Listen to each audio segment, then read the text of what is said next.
सर्वप्रथम इस धरा को नमन करती हूँ। आम्बेकर जी और यहाँ उपस्थित तमाम लोगों ने मेरा नाम चुना। मैं ये सोच कर अभिभूत हूँ। मैं किस्मत वाली हूँ कि आप लोगों के समक्ष हूँ, आप लोगों के सामने हूँ और अपने दिल की बात कह पा रही हूँ। वैसे तो बीच में वो स्क्रीन की छाया होती है, वो पर्दा होता है, आज वो पर्दा भी हट गया है, तो और ज़्यादा प्रसन्न हूँ कि आपकी आंखों में आंखें डालकर सच कह पाऊंगी। मैंने पूछा मुझे क्या कहना है, तो मुझे कहा गया बस कह दो। तो मैंने कहा कोई विषय है, तो कि जो आप चुन लो वो विषय है। तो मैंने चुन लिया वसुधा का कल्याण। मैंने चुन लिया कि इस धरा का कल्याण विषय अगर ये है तो कोई विचारधारा ले आए, चांद ले आए, सूरज ले आए, अगर देश प्रेम सर्वोपरि है तो फिर सब कबूल है, सब चल जाएगा। कोई विषय चल जाएगा, कोई समाज चल जाएगा, कोई धर्म चल जाएगा, कोई पंथ चल जाएगा, कोई लिंग चल जाएगा। अगर देश प्रेम है तो सब चल जाएगा। और ये मैंने कहीं और नहीं, इसी जमीन पर, हिंदुस्तान में, भारत में, हर आंखों में देखा है, उसे महसूस किया है। और वही काम मैं स्क्रीन पर भी करने की कोशिश करती हूँ। लोग कहते हैं आप कहते वक्त सोचती नहीं है, तो मैं कहती हूँ सोचती हूँ, इसीलिए कह पाती हूँ। और सोचती ये हूँ कि अगर आज मैं रुक गई तो फिर मेरे बच्चे रुक जाएंगे, मेरे बच्चों के बच्चे रुक जाएंगे। तो जो गलत है कह दो, और जो सच है फख्र से कह दो कि ये सच है। और यही मेरी कोशिश भी रहती है। और इतना प्यार, इतना प्रेम मुझे मिलता है कि फिर मुझे पलट कर देखने की ज़रूरत नहीं पड़ती है। और ये आप लोगों का सम्मान है। आज जिस कार्यक्रम में मैं उपस्थित हूँ, मुझे याद है स्कूल में जब छोटी थी, 5वीं कक्षा में रही होंगी, तो हिंदी की मेरी बड़ी स्ट्रिक्ट सी टीचर थी। तो उन्होंने देवऋषि नारद जी के बारे में एक कहानी मुझे सुनाई, बच्चों को सुनाई, और वो कहानी मैं चाहती हूँ कि आपके समक्ष भी रखूँ। तो नारद जी तो आज तो क्या वाईफाई है, क्या 5G है, क्या 4G है। नारद जी ने तो उसका इस्तेमाल बहुत पहले ही कर लिया था। प्लेन व्लेन की ज़रूरत नहीं थी, वो टेलीपोर्ट करते थे, तीनों लोकों में जाकर अपनी बात कहते थे। तो कहानी ये शुरू होती है कि नारद मुनि अपने अंदाज में स्वर्ग लोक में घूम रहे थे, नारायण नारायण कहते हुए। तो अचानक उनको कुछ सूझी, तो उन्होंने भगवान का रुख किया और भगवान से कहा, आपसे एक प्रश्न पूछूं? तो भगवान ने कहा पूछो। ये जानते तो थे कि नारद जी के मुंह से निकल रहा है तो पंगा तो होगा, लेकिन पूछो, उन्होंने कहा। तो उन्होंने कहा, भगवान ये बताइए कि आपका सबसे प्रिय कौन है, आपके हृदय में कौन वास करता है, कौन है जो जिससे आप बेइंतहा प्रेम करते हैं, स्नेह करते हैं। तो भगवान मुस्कुराए और उन्होंने पृथ्वी की ओर देखा, और वहाँ इंसानों का टोला था, इंसानों की बस्ती थी। कोई किसी काम में लगा हुआ था, कोई लकड़ी काट रहा था, कोई खेती कर रहा था, कोई अपने हिसाब का जो उस वक्त काम था वो कर रहा था, कोई महिला खाना बना रही थी। तो प्रभु मुस्कुराए और उन्होंने कहा कि ये मेरे दिल में वास करते हैं, इनसे मुझे बड़ा स्नेह है। तो नारद जी को बड़ा गुस्सा आया। तो उन्होंने कहा कि आप मनुष्य की बात कर रहे हैं? तो प्रभु मुस्कुराए और प्रभु ने कहा, मनुष्य की बात कर रहा हूँ। तो उन्होंने कहा, अरे नारायण नारायण मैं करता फिरता हूँ, ऐसा कोई पल, ऐसा कोई वक्त नहीं गुजरता कि मेरे मुख से नारायण नारायण ना निकले, और आपको प्रसन्न करता है मनुष्य। आपको पसंद आता है मनुष्य, आपका स्नेह मनुष्य से। तो प्रभु फिर मुस्कुराए, उनकी अपनी लीला। उन्होंने कहा कि इस मनुष्य को मैं छोड़ दूंगा, तुम बस ये मेरा जो इम्तिहान है उसे पास कर लो। तो नारद जी ने बोला, ऐसा कौन सा इम्तिहान है कि मैं पास ना कर पाऊं? प्रभु आप कहिए, करना क्या है?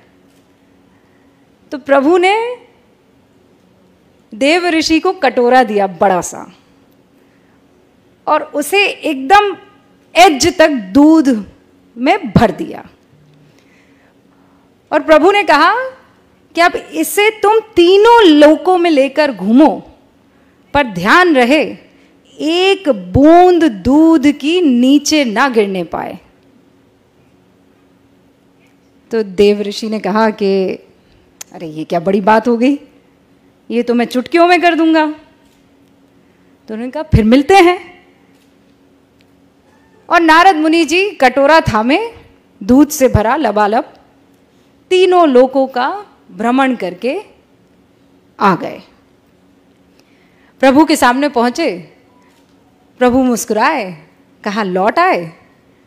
तो नारद जी ने तानी हुई भुओं के साथ कहा, प्रभु लौट आया, एक भी बूंद ना गिरी? तो उन्होंने कहा ना, एक भी बूंद किसी लोक में ना गिरी।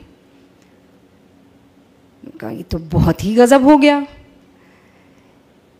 इस बीच तुम मेरा नाम लेना कैसे भूल गए? तो उन्होंने माथा पकड़ा, उन्होंने कहा प्रभु ये तो बड़ी गलती हो गई, मैं सोच रहा था कि दूध ना गिरने पाए, मेरा तो सारा ध्यान दूध के कटोरे पर था, नारायण तो मुख से निकला नहीं। तो प्रभु फिर मुस्कुराए और प्रभु ने कहा इसीलिए मुझे मनुष्य पसंद है।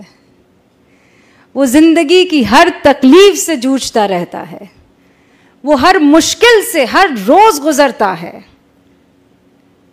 उसकी जिंदगी के कटोरे में परेशानियों का दूध लबालब है, लेकिन फिर भी वो मेरा नाम लेना नहीं भूलता है।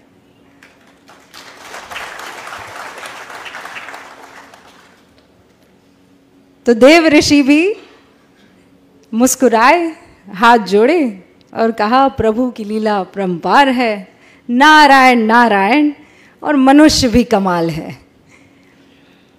तो आज जब मैं दिल्ली से यहाँ का सफ़र कर रही थी तो एक बार फिर से देव ऋषि नारद मुनि मेरी आंखों के सामने थे, मेरा बचपन मेरे सामने था, और वो बुजुर्ग हिंदी की टीचर जो इसी अंदाज में कहानी कह रही थी, और मुझे लगता है इससे बेहतर कह रही थी वो, और मैं टकटकी लगाए उन्हें सुन रही थी और ये जानने की कोशिश कर रही थी कि कौन बेहतर होगा, मनुष्य कि देव ऋषि नारद मुनि। लेकिन प्रभु की लीला। अब इसे आप कट्टू जोड़ दीजिए पत्रकारिता में। हाँ, हमें करप्शन उजागर करना है, देश की नीतियों पर, तमाम तरीके की राजनीति पर, हर तरीके की कवरेज करनी है, क्राइम भी हो रहा है, महिलाओं के उत्थान की बात करनी है, समाज के कल्याण की बात करनी है। तो ये कटोरे में दूध है, लेकिन क्या इस बीच मैं इस धरा के कल्याण को भूल जाऊंगी? वो भी मुझे ध्यान रखना है। और एक पत्रकारिता का उसूल हमें सिखाया गया था, सत्यम शिवम सुंदरम। लेकिन सत्य हमेशा सुंदर हो ये जरूरी नहीं है। और जिस दिन मेरे पत्रकार बंधुओं ने ये समझ लिया, ये जान लिया कि सत्य कड़वा होता है और उसे पीना भी सीखो और उसे पिलाना भी सीखो। कई बार ये दुखी कर सकता है, लेकिन अगर सत्य को अपनाएंगे नहीं तो फिर आगे बढ़ नहीं पाएंगे। वो कहते हैं या तो आप इस तरफ आ जाती हैं या इस तरफ आ जाती हैं, कोई ग्रे एरिया भी छोड़ दीजिए। लेकिन जब आप धरा की बात करते हैं तो वहां कोई ग्रे एरिया छूटता नहीं है, फिर तो सच होता है या झूठ होता है। और हर बार आज के दौर में मैं ये महसूस करती हूँ, क्योंकि आप सभी लोग सोशल मीडिया पर होंगे, आप कुछ लिख दीजिए, आपके ऊपर बौछार होने लगती है। प्यार कम होता है, नफरत की बौछार ज्यादा होती है। तो क्या वो आपको कुछ कहने से रोक देगा? ये आपको तय करना है। क्या उन गालियों से आप सत्य सामने रखना छोड़ देंगे? ये आपको तय करना है।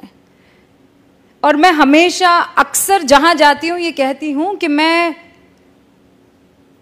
आइसक्रीम नहीं हूं कि जिसे देखकर, जिसे सुनकर हर कोई खुश हो जाए। मैं एक पत्रकार हूं और पत्रकारिता में दो पक्ष ही होते हैं। अक्सर ये सिखाया जाता है कि पत्रकारिता में आपको अनबायस्ड होना चाहिए। बहुत लोग मेरी बातों से इत्तेफाक नहीं रखेंगे, लेकिन मुझे ये कहना आप लोगों के सामने ज़रूरी है। जब देश की बात आएगी, वतन की बात आएगी, तो इसमें अनबायस्ड कोई कैसे हो सकता है? एक आतंकवादी दनादन गोलियां चला रहा है, आप निष्पक्ष हो जाएंगे? एक 8 साल की बच्ची के साथ बलात्कार हो रहा है, आप निष्पक्ष हो जाएंगे? आपको पक्ष तो लेना होगा ना। या आप जो कहते हैं कि इन मसलों पर निष्पक्षता चाहिए, इन मसलों पर निष्पक्षता कैसे हो सकती है? जब वतन की, जब धरा की, जब लोकतंत्र की, जब हिंदुस्तान की, जब भारत की बात आती है, तो इसमें निष्पक्षता कैसे हो सकती है? कोई माई का लाल मुझे बता दे कि नहीं, निष्पक्षता के नाम पर वो हिंदुस्तान को एक तरफ कर देगा और वो दूसरी तरफ खड़ा हो जाएगा। तो ऐसे में अगर कोई कह दे कि आप निष्पक्ष नहीं हैं, तो मुझे कबूल है। अगर हिंदुस्तान के साथ खड़े रहना, उसके मूल्यों के साथ खड़े रहना, उसके लोकतंत्र के साथ खड़े रहना निष्पक्षता नहीं है, तो मुझे कबूल है। और उन तमाम पत्रकार बंधुओं से ये बात मैं बहुत साफ तौर पर कह देना चाहती हूं कि जिस दिन आप बेझिझक, बगैर किसी डर के, बेखौफ होकर अपनी बात रखने लगेंगे, तो फिर आपको तालियों की दरकार नहीं रहेंगी। फिर मुख से दुआएं ही निकलेंगी, आशीर्वाद ही निकलेगा। और फिर आपको ये नहीं सोचना पड़ेगा कि मैं जाऊंगा तो 4 लोग मेरे लिए तालियां बजाएंगे कि नहीं बजाएंगे। उन तालियों की दरकार मत रखिए। बाहर से लोग क्या कहते हैं वो मत सोचिए। ये सोचिए कि इस वक्त इस जमीन को किस चीज की जरूरत है। इस जमीन को निडरता की जरूरत है, इंस्पेक्शन की जरूरत है, आत्मचिंतन की और मंथन की जरूरत है। और फिर मैं कह रही हूं, कोई विचारधारा हो ना, किसी को चांद पसंद है, कोई ना, किसी को सूरज पसंद है, कोई ना, पर है तो धरा ही के ना, है तो धरती ही के। और जब तक वो धरती में सम्मिलित है, वो चांद हो कि सूरज हो, वो हमारे हैं और हम उनके साथ खड़े हैं। अपनी बात को मैं यहीं विराम देती हूं, लेकिन इस उम्मीद के साथ कि मेरे जैसी उन तमाम आवाजों को आपका आशीर्वाद हमेशा मिलता रहेगा। और जब तक आपका आशीर्वाद रहेगा, जब तक हिंदुस्तान की जनता की आंखों में जो ऐसी चमक मैं देख पा रही हूं, चमक रहेगी, हिंदुस्तान को विश्व गुरु बनने से फिर कोई नहीं रोक सकता है।